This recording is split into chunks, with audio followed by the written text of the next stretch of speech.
গতকালকে আমি লাইভে বলেছিলাম যে আজকে সাজিব ওয়াজেদ জয় কে নিয়ে একটা আপডেট দেব এবং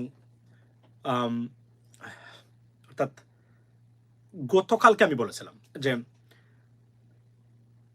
economic embargo on Bangladesh is on the table or on the way.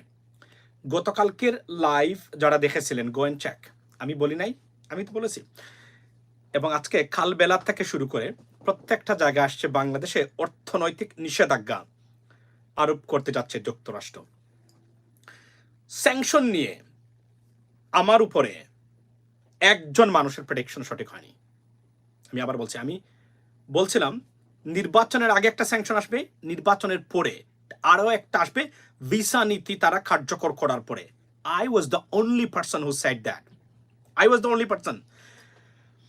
তারপরে এবং অনেকেই এই বিষয়গুলো নিয়ে আলোচনা করতেছেন এবং আপনারা, আমি কিন্তু আমি যে গতকালকে যে লাইভটা করেছি সে লাইভ কিন্তু কালবেলার আগের রিপোর্টের আগের লাইভ, আগের সময়ের লাইভ, অর্থাৎ কালবেলাতে লেখার আগেই কিন্তু আমি এটা বলেছিলাম। সো স্যাংশন নিয়ে আমার প্রেডিকশনস গুলা remarkable, not a single one went রং। আবার বলছি, এবং আজকে আমার যে সাবজেক্টটা সেটা হলো যে মানব জমিন পত্রিকার এই রিপোর্টটা ইজ আ ভেরি সিগনিফিক্যান্ট, যে কারণে আমি এটাকে চুজ করেছি to talk about it, ladies and gentleman. প্রথমেই বলি যে ফেসবুকে আমার পেজ আনপাবলিশ করে দেওয়ার পরে সরকারের নির্দেশে আমি এখন ইউটিউবে active. So please guys support me on YouTube. I think it is the only safest platform for next 2 months।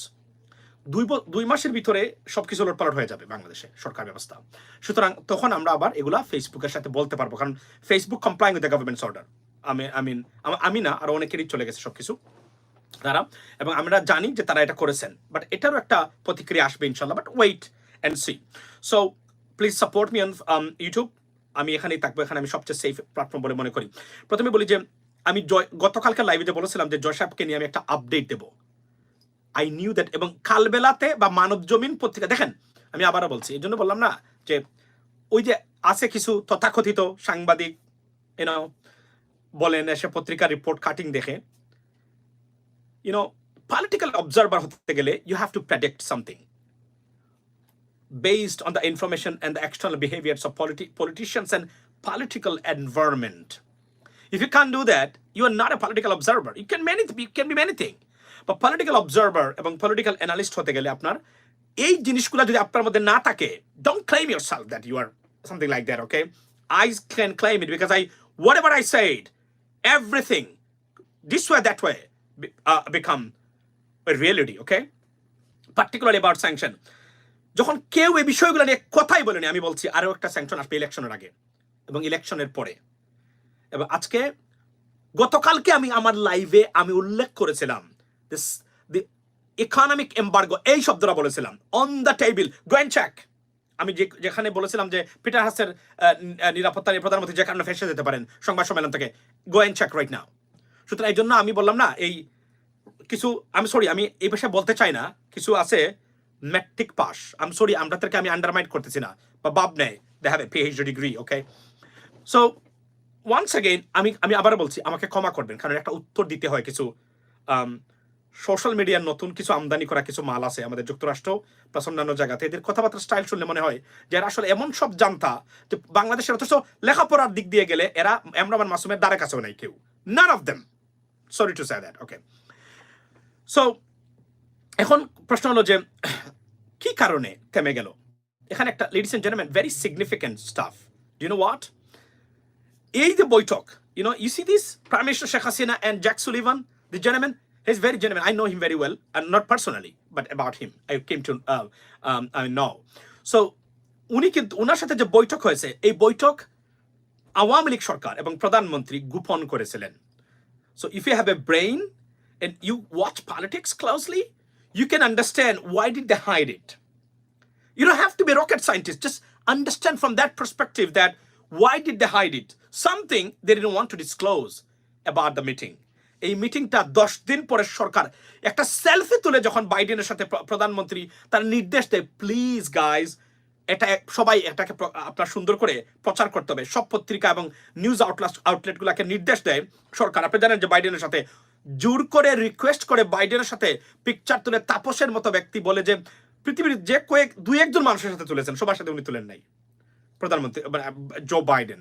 অথচ at the same time পররাষ্ট্রমন্ত্রী কনফার্ম করেছেন, I requested them I mean foreign minister, okay, he did not actually comply, he don't listen to me, then I approached the prime minister, sorry, president, and then we arranged it, and you know they talked about something for like for a while, right, for a moment.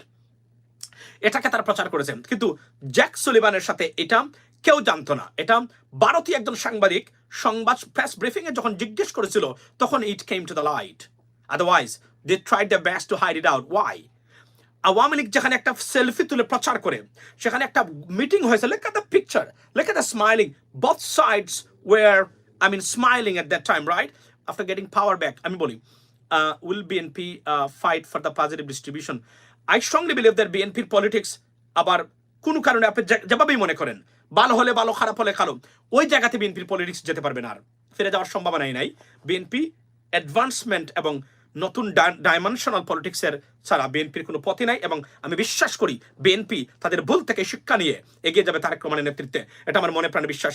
Tarique Rahman সাহেব, he will get one more chance to build and show the ability that what he can do for the country, okay, he will have it, and he should have it, by the way. Then you can understand that if he can't do anything else, then he can say, oh, you failed too, that's fine. Otherwise, we need to judge him at least to give him one term, then we can see what he does. If he can do better, yes. If he doesn't, then you can say, oh, Tarek Rahman, you failed. Otherwise, এখন কথা বলা যাবে না। একটা term ওনাকে সুযোগ না দেওয়ার আগ পর্যন্ত we should not draw a conclusion about it. So you see that this picture is very smiling. Despite of having this smiling face, why didn't why did they didn't disclose it? Because why? Because the topic of that meeting was so toxic for the government and Prime Minister Sheikh Hasina. She had a dare to publish. She don't tell the people that, hey, we had a meeting. It was completely secret. কারণ এই meeting এ কি হয়েছে না, মানব জমিন কি লিখেছে আমি বলি। আমি চাচ্ছিলাম, আমি গতকালকে বলেছিলাম যে সজীব ওয়াজের জয়ের ব্যাপারে আমি একটা আপডেট দেব, where about his position right now, অর্থাৎ উনি কোথায় আছেন এখন সজীব ওয়াজের জয়, এটা আমি আপডেট দিতে চেয়েছিলাম আপনাদেরকে। বাট আজকে আরো অনেকটা বিষয় আছে এখানে, we need to talk about that, right? For example, এই মিটিং এ মানব জমিন যে জায়গাতে বলেছে কয়েকটা বিষয় নিয়ে এখানে আলোচনা হয়েছে, কয়েকটা। আমি পরে পরে শোনাই আপনাদেরকে। প্রথম প্রশ্ন হলো যে, সরি, উনি বলেছেন যে আপনার প্রথমটা হলো যে বাংলাদেশের আসন্ন নির্বাচন উত্তেজনক পরিস্থিতি বিরোধী দলগুলোর সাথে আলোচনা করা যায় কিনা, এটা প্রধানমন্ত্রীকে তারা জিজ্ঞেস করেছেন, অর্থাৎ উনি জিজ্ঞেস করেছেন। তারপরে সেকেন্ড থিং হলো যে বিষয়টা উনি তুলেছিলেন ডক্টর ইউনুস ইস্যু, উনি তুলেছিলেন। তারপরে উনি তুলেছিলেন আপনার বেগম খালেদা জিয়াকে নিয়ে। 4 নম্বর ইস্যুটা কি? 4 নম্বর ইস্যুটা উনি মানব জমিন পত্রিকা লিখেছে, it was very very sensitive. লোক তাদের আচ্ছা 4 নম্বর বিষয়টি খুবই স্পর্শকাতর, নানা কারণে আলোচনা অন্যদিকে মোড় নেয়। একটা পর্যায়ে এই ডিল আলোচনা দর কষাকষি শব্দটি চলে আসে এবং কোন সিদ্ধান্তে পৌঁছতে না পেরে তারা এটা আসলে বাতিল করে দেন, মানে মিটিংটা এখানে শেষ হয়। অর্থাৎ এবং তারা বলেছেন, ইউএস অথরিটি তারা বলেছেন যে আইনের বাইরে গিয়ে তারা কিছুই করতে পারবেন না। Now to predict what was the sensitive issue apart from those 3 topics was Sajeeb Wazed Joy. সজীব ওয়াজের জয়ের বিষয়ে উনি প্রধানমন্ত্রী জিজ্ঞেস করেছিলেন যে if you can get out of this crime, sorry this mess. তারা বলছে যে এখানে আইনের বাহিরে কোনো জিনিস তারা করতে পারবেন না, because it's a country of law, we have a rule of law. এবং Sajeeb Wazed Joy. So now undoubtedly I can tell you today the Prime Minister's son, he is in big trouble right now. He is in big trouble. He is absolutely in trouble. এখান থেকে উনি আর আপনার আমি একই ধারণা করছিলাম এবং আমি কালকে বলতে চেয়েছিলাম দুটো কারণ। সজীব ওয়াজের জয় is in trouble undoubtedly, এবং দুটো বিষয় ওনার পজিশন অর্থাৎ অবস্থান নিয়ে আমি বলতে চেয়েছিলাম আপনাদেরকে। কেন দুটো কনফার্ম করে বলতে পারতাম, কনফার্ম করে বলি নাই, বললে বলবে প্রমাণ দেন, এজন্য দুইটা জিনিস আমি বলছিলাম। এবং ওনার যে পজিশন আছে সজীব ওয়াজেদ জয়ের, you don't have to be a rocket scientist, ladies and gentlemen, to understand what is going on over there, because of his absence, from almost all areas of Prime Minister's visits. Okay, we haven't seen him anywhere. What does it tell you? It does tell you something. Either he is ill, he doesn't talk to the Prime Minister, he has a serious bad relationship with the Prime Minister, his mother, or he's in trouble. Now, একটা শব্দ আমি ইংরেজিতে বলি, he's in confinement. Confinement means ধরেন একটা গোড়ের ভিতরে বন্দি করে রাখার মতো অবস্থা সজীব ওয়াজেদ জয়ের। দ্যাটস ওয়াই উনাকে কোনো লাইভে আপনি দেখবেন না, উনাকে কোনো জায়গাতে বক্তব্য দিতে দেখবেন না। যে পোস্টটা উনি দিয়েছিলেন তারা, আপনার যে পিকচারটা, ফটোটা তারা মায়ের জন্মদিন উপলক্ষে, ইট ওয়াজ সুপার এডিটেড, এবং এটা ইট ওয়াজ কট এট দ্য সেম টাইম। এবং আপনারা দেখেছেন এটা, আমি তো বলেছি ইলিয়াস ভাই দেখলাম একটা ভিডিও বানিয়েছে, সেখানে সে বলেছে যে এটা তার এই হাতটা কাট করা, সুতরাং প্রধানমন্ত্রীর ছবি ওই জায়গাতে ছিলেন।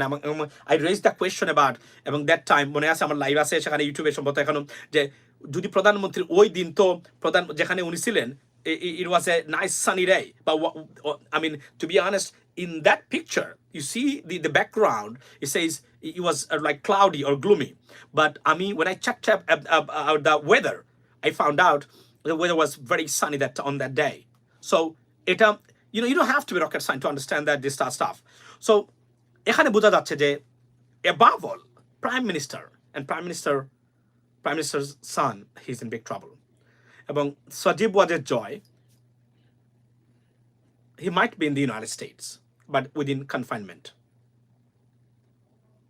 or he's not in the country, he cannot come to the country. এই দুইটা কেন বললাম? কারণ এই দুইটা এর জন্য আমি বলেছি যে অন্ততকে যে কোনো একটা, এটা যদি সত্য না হয়, I will take the responsibility. One of them is confirmed, happened to Sajeeb Wazed Joy. So think about that. এবং মানি লন্ডারিং, দ্য মেইন ইস্যুটা হচ্ছে টাকা পয়সার ব্যাপারটা, অর্থাৎ মানি লন্ডারিং কেসে ধরেছেন। এবং অলিউল্লাহ নুমান ভাই যখন এই এটা ব্রোক করেছিলেন, আপনি জানেন আমার আগের যে page, that's why they were so angry at my page, trust me, and I could not stop it. But আমার আগের যে পেজ আছে, পেজ যাওয়ার ক্ষেত্রে সবচেয়ে বড় ভূমিকা যে রেখেছে, তার নাম হচ্ছে ভারতের রয়্যাল এজেন্ট, দেশদ্রোহী সঙ্গীত শিল্পী তাসরিফ খান। কারণ সে 17টা ফেক কপিরাইট ইনফ্রিঞ্জমেন্ট ক্লেমস করেছে আমার পেজের উপরে, এবং কে করেছে? আমি তাকে পেয়েছি, সে চেষ্টা করেছে আবার ফেরত দেওয়ার, but could not do anything else. এবং এটা তাসরিফের পক্ষ থেকে করা হয়েছে, তার যে সাইবার টিম আছে তারা করেছে। আমি এতটুকু বলতে চাই, আপনাদের সময় চলে যাচ্ছে, আমরা বাংলাদেশে আসবো, কান ধরে জিজ্ঞেস করব তোদের এই সাইবার ক্রিমিনাল। আমি আবার বলছি না যে যারা এই কাজগুলো করেছেন, আমরা মনে করি আমাদের প্ল্যাটফর্মে যারা আঘাত করেন, আমরা মনে করি এরা দেশদ্রোহী, এরা মানবতা বিরোধী, এরা গণতন্ত্র বিরোধী, দেশের স্বাধীনতা সার্বভৌমত্ব বিরোধী, এরা লুটেরাদের পক্ষে, এরা খুনিদের পক্ষে, এরা গুমকারীদের পক্ষে, এরা অগণতান্ত্রিক বাংলাদেশের একটা পার্শ্ববর্তী দেশকে, বাংলাদেশকে কুক্ষিগত করার ক্ষেত্রে যারা আছেন তাদের পক্ষে। তাসরিফের লোক, ইউ ক্যান বিলিভ ইট, যে ফেক কপিরাইট একটাও না, দুইটাও না, 13টা টোটাল একদিনে আমার উপরে। এবং তাসরিফ খান, শিল্পী তাসরিফ খান, ওয়াই আমি বলেছিলাম বঙ্গবাজারে আপনারা কি করেন। এবং এই তাসরিফ খান 69 লক্ষ টাকা তুলেছিল সিলেট থেকে, মাত্র 17 লক্ষ টাকা সে বিলি করেছে, বাকি টাকাগুলো সে তার নিজে মেরেছে এবং তার পকেটে ঢুকিয়েছে। এবং এদের বাটপাড়ি আমি তুলে ধরেছিলাম বলে এরা ক্ষুব্ধ হয়েছিল। এবং আমি আবার বলি, তাসরিফ খানকে আপনি দেখবেন কোনো জায়গাতে, যত জায়গাতে টাকা তুলেছে, সেকেন্ড টাইম কোনো নাম্বার, বিকাশ নাম্বার ইউজ করে নাই, প্রত্যেকটা নতুন, যেন ইনভেস্টিগেট করতে না পারে, অর্থাৎ সে এটাকে আবার ক্লোজ করে দিয়েছে। আপনার এই নাম্বারগুলা যেন কেউ পায় না, কত টাকা এখানে আসছে কোনো হিসাব নাই। এই বাটপার এবং এই প্রতারকরা, এই বিভিন্ন দেশের এজেন্টের এই দূষররা কিন্তু এই কাজগুলো বাংলাদেশে করে যাচ্ছে। রাজনীতি নিয়ে, দেশের এই স্বাধীনতা এবং সার্বভৌমত্বের হুমকি নিয়ে তাদের কোনো বক্তব্য নেই। তাদের বক্তব্য হচ্ছে এগুলাই সস্তা জনপ্রিয়তার জন্য। And I was the first person, এবং they were so angry with me. তারা সংঘবদ্ধভাবে ফারাজ করিমের টিম সহ তারা আমার উপরে আক্রমণ করেছে, আমার পেজের উপরে আক্রমণ করেছে। এবং I received 37 fake infringement copyright claim, 37 on my page. I will take the revenge, inshallah, one day. Wait for that.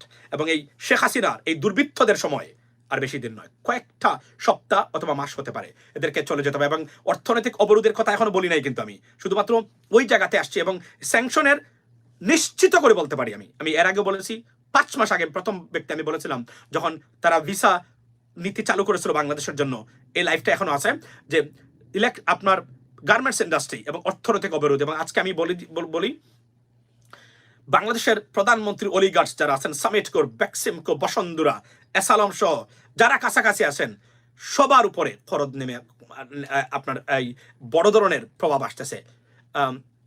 আপনার ওয়েট ফর দ্যাট। এবং এটা সবকিছু তছনছ করে দিবে এই ব্যবস্থাগুলা। অপেক্ষা করেন সেই দিনের জন্য। প্রধানমন্ত্রী, এবং একটা জায়গাতে বলি, এই সফরটা উনি কেন গোপন করেছিলেন? আজকার can anyone come forward and ask her যে আপনারা এই সফরটা কেন বলেন নাই? কারণ এই সফরটাতে প্রধানমন্ত্রীকে শর্তই দেওয়া হয়েছিল, তত্ত্বাবধায়ক সরকার, কেয়ারটেকার গভর্নমেন্ট, এবং প্রধানমন্ত্রী শুনেননি কারণ উনি জানেন যে উনি চলে গেলে কি হতে পারে। এজন্য কিন্তু উনি যা ইচ্ছা তাই করে যাচ্ছেন এবং সবাইকে শেষ করে দিবেন। উনি যদি ইউনাইটেড স্টেটস গভর্নমেন্ট বা আমেরিকার প্রস্তাবে রাজি হতেন একটা অবাধ এবং নিরপেক্ষ নির্বাচনের জন্য কেয়ারটেকার গভর্নমেন্টের ব্যবস্থা করে দিতেন, তাহলে বাকি যারা স্যাংশন খাচ্ছেন এরা কেউ খেতেন না। আমি বলছিলাম যে এমন একটা পর্যায়ে আসবে, আমি পোস্ট দিয়েছিলাম যে সরকার বিদেশে মানুষ পাঠানোর জন্য মানুষ পাবে না, দেখা যাবে সবাই কোনো না কোনোভাবে স্যাংশন। এবং আপনারা কি খেয়াল করেছেন বিশ্বব্যাপী, গতকালকে আমি দেখেছি পত্রিকাতে, কোন জায়গাতে আমি তারা 351টা প্রতিষ্ঠানের উপরে তারা স্যাংশন দিয়েছে টোটাল, এই আপনার ইউনাইটেড স্টেটস গভর্নমেন্ট। এবং বাংলাদেশে this is coming right now.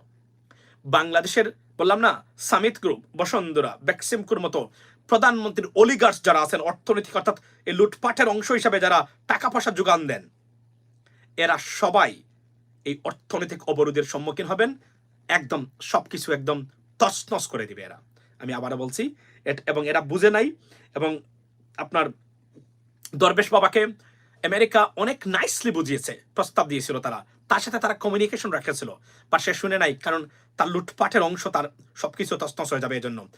তারপরে কি খেয়েছে? স্যাংশন খেয়েছে, আর আমার বিরুদ্ধে ষড়যন্ত্র করে মানুষ হায়ার করে আমাকে মারতে পারে কিনা, এই করবে সেই করবে, এগুলো আমি সম্পূর্ণ খবর পেয়েছি। আমি আমার জায়গা মতো এগুলো আমি জানিয়েও দিয়েছি। তো আবারও বলছিলাম না আমার আগের পেজে যে প্রধানমন্ত্রী কি শেষ ঈদ কিনা? প্রধানমন্ত্রী শুধু শেষ ঈদ তো অনেক দূরে। Career for prime ministers future generation in politics is going to be over right now as a situation coming up, because আবার বলছি না যে সে নাকি বড় রাজনীতিবিদ, উনি বুঝতে পারতেছেন না যে স্টর্মটা কোন দিকে আসছে, কিভাবে আসছে। এই স্টর্মটা বোঝার ক্ষমতাও প্রধানমন্ত্রীর নাই, স্টর্মটা বোঝার ক্ষমতাও নাই। এবং আস্তে আস্তে কি হতে পারে তার কল্পনা করেন। আমি আপনাকে বলি কি হতে পারে। লাস্ট পর্যন্ত তারা দেখবে সেনাবাহিনীর উপরে, অর্থাৎ পিস কিপিং মিশনে সেনাবাহিনীকে আপনার রাখবে কিনা, এটা লাস্ট পর্যন্ত সবচেয়ে লাস্ট পদক্ষেপ হবে যুক্তরাষ্ট্র বা ইউনাইটেড নেশনের। এর আগে তারা এখন আসতেছে তাদের অলিগার্স যারা আছে, কোম্পানিগুলোর উপরে স্যাংশন আসতেছে, এখন তারা অবরোধ দিবে এবং এটা তছনছ করে দিবে এই কোম্পানিগুলোকে, একদম শেষ। এবং সবচেয়ে ক্ষতিগ্রস্ত হবে সামিট গ্রুপের টাকা সিঙ্গাপুরে যখন এই স্যাংশন খাবে। আমি আবার বলছি, ব্যক্তিগত ভিসা নিষেধাজ্ঞা আর ভিসা ব্লক দুইটা জিনিস। ফর এক্সাম্পল ধরেন গোলাম মোল্লা রনি ভাই বলেছেন যে ওনার ভিসা, ওনাকে যখন তারা ভিসা রিভিউ করলো, কি হলো? ভিসা রিভিউ করলে ধরেন আপনাকে তারা ব্যান করে দিয়েছে, আপনি যুক্তরাষ্ট্রে যেতে পারবেন না। বাট যুক্তরাষ্ট্রের প্রোডাক্টস গুলা, Mastercard for example, right, আমি একটা উদাহরণ দিই, বা Visa, you can still use it. But Benazir Ahmed Mastercard, ভিসার মতো প্রোডাক্টস, ইউএস প্রোডাক্টস ইউজ করতে পারবেন না। বিকজ যখনই কাউকে স্যাংশন দেওয়া হয়, তাকে যে কোন ধরনের যুক্তরাষ্ট্রের প্রতিষ্ঠান, ব্যবসায়িক প্রতিষ্ঠান বা প্রোডাক্ট ইউজ করতে নিষিদ্ধ করা হয়, ব্যাংকিং সেক্টর থেকে শুরু করে। বাট ভিসা ব্লক দিলে, ধরেন আমি যদি এখন ভিসা ব্লক হই, ফর এক্সাম্পল আমেরিকাতে আমি আসতে পারবো না, আমি একজন বাংলাদেশি ধরে নেন, তো আমাকে তারা ভিসা দিল না, দে আর ভেরি আনহ্যাপি। বাট এর মানে হচ্ছে আমি শুধু আসতে পারবো না, বাট আমেরিকার যত প্রোডাক্ট আছে আমার যদি, if I have money enough and opportunity, I can take advantage of it. But যখন স্যাংশন দিবে, স্যাংশন হচ্ছে সম্পূর্ণ আপনার লাইফ তছনছ করে দেওয়া। অর্থাৎ আমেরিকান কোনো প্রোডাক্টস আপনি ইউজ করতে পারবেন না, আমেরিকান বিমানে চড়তে পারবেন না, সব কিছু আপনাকে একদম তছনছ করে দিবে।